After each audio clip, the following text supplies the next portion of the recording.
ɗan sarki ya saki sabuwar waƙa mai suna Soyayya. Jama'a assalamu alaikum, barkanmu da sake saduwa da mu da kuke a kowane lokaci. Hausa First TV. Muna roƙonka in kai baƙo ne a cikin wannan channel ɗin tamu mai albarka, kar ka manta da yin subscribe, danna mana alamar nan ta ƙararrawar sanarwa, domin ta haka ne in mun ɗora sababbin shirye-shiryenmu ko labarai za ku gani. Mun gode da sake kasancewa da mu da kuke a kowane lokaci. Kawu ɗan sarki dai mawaƙi ne fitacce, ko in ce waƙoƙinsa sun yi fice a nahiyar Afirka.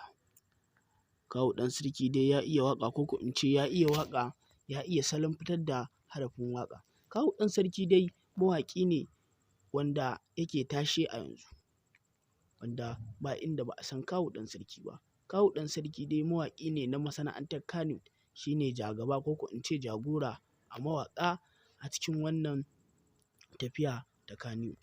Kawu ɗan sarki dai jimiri ne, ko in ce mawaƙi ne cikakke wanda ya iya waƙa a masana'antar Kannywood. In kana neman wannan waƙa ta wato Soyayya, ka shiga YouTube Kawu ɗan sarki, ka danna mai subscribe, ka danna alamar ƙararrawar sanarwa, domin ta haka ne in ya ɗora sababbin labarai ko in ce shirye-shiryensa za ku gani. Kawu ɗan sarki mawaƙi ne cikakke a masana'antar Kannywood, waƙoƙi kala-kala, ko in ce waƙoƙi ne wanda ya yi muku su sabida masoya, ya yi waƙoƙi a 2022. Mun gode da sake kasancewa da mu da kuke a kowane lokaci. Hausa First TV.